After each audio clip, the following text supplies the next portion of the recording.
kewarganegaraan. Karena proses epistemologi yang pada dasarnya itu dalam bentuk kegiatan yang sistematis dalam membangun pengetahuan bidang kajian ilmiah yang terkait pada objek telaah, penelitian, dan pengembangan. Di kajian epistemologi, pendidikan kewarganegaraan itu terbagi menjadi dua aspek. Yang pertama metodologi penelitian, terus yang kedua ada metodologi pengembangan pendidikan kewarganegaraan. Nah, metodologi penelitian itu kegiatan penelitian yang dilakukan pada ciri-ciri keilmuan atau pengetahuan yang secara rasional, empiris, dan sistematis. Nah, yang dilakukan secara rasional itu yang secara masuk akal. Yang kedua, secara empiris itu yang bisa dilakukan secara diamati oleh orang lain juga. Jadi orang lain bisa melihat apa penelitian itu ada yang diamati. Yang ketiga ada sistematis. Nah, sistematis itu proses penelitian yang menggunakan langkah-langkah tertentu yang bersifat logis. Metodologi penelitian ini untuk mendapatkan pengetahuan baru. Nah, di dalam pengetahuan baru itu bisa melalui metode kuantitatif dan metode kualitatif. Pertama ada metode penelitian kuantitatif. Metode ini yang memfokuskan pengukuran dan generalisasi untuk mendukung proses konseptualisasi. Metode penelitian kuantitatif dapat didefinisikan sebagai suatu proses menemukan pengetahuan dengan menggunakan data berupa angka sebagai alat untuk mengetahui kekurangan tentang apa yang akan diketahui. Metode penelitian ini menerjemahkan data menjadi angka untuk menganalisis hasil kaitannya. Tujuan dari metode penelitian kuantitatif adalah mengembangkan dan menggunakan model matematis, teori-teori, dan hipotesis yang berkaitan dengan suatu.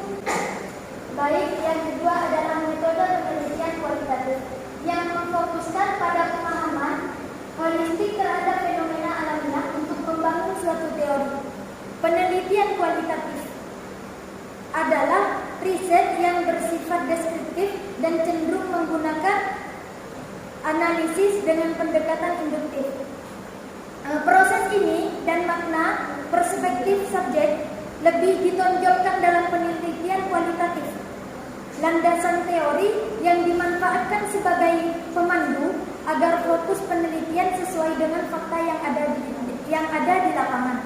Yang B adalah metodologi pengembangan pendidikan kewarganegaraan.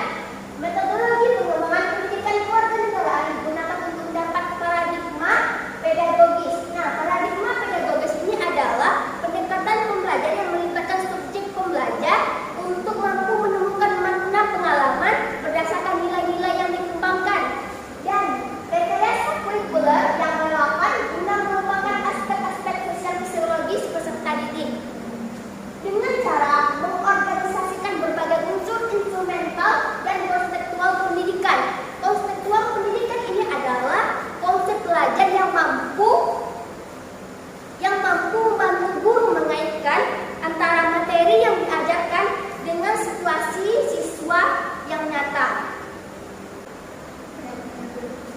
Nah, pada pelaksanaannya antara metode penelitian dan metode pengembangan dapat dilaksanakan secara integratif sebagai kegiatan penelitian dan pengembangan atau research and development dalam bentuk penelitian tindakan atau action research. Nah, maksud dari integratif yaitu adanya saling keterkaitan antar subsistem sehingga data dari satu sistem secara rutin dapat diambil oleh satu tindakan sistem yang lain.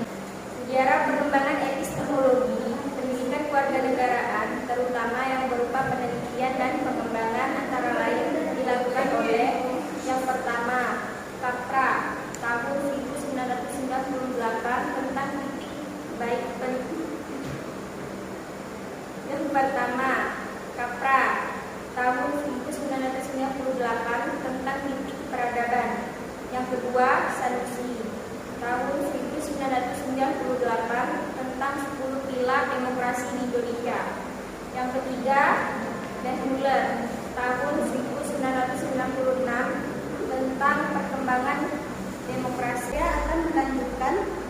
Yang keempat yaitu ada Welder 1999 tentang konsep civil society. Yang kelima ada Ender Dustin 1992 tentang Education for Democracy. Yang keenam ada Bert William Service 1997 tentang konsep sosial dan studi. Yang ketujuh ada Rimes dan Lazarus 1960 tentang keadaan politik dan hukum peserta didik.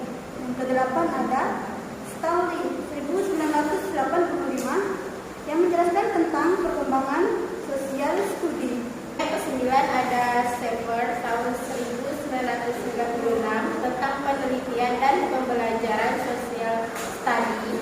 Yang ke-10 ada Winata Putra tahun 1978 tentang pelaksanaan kurikulum PMT. Yang ke-11 ada Zep tahun 1972 tentang pemikiran mengenai pendidikan IPS dan kewarganegaraan. Yang ke-12 ada Posasi Dijahili DKK tahun 1998 tentang profil kurikulum dan pembelajaran PPKN 1994. Yang ke-13 ada Cogan tahun 1996 tentang multidimensional citizenship education. Yang terakhir ada CICCAD tahun 1999 dan 2000 tentang konsep civic education or civil society dan tentang the need for New Indonesia civic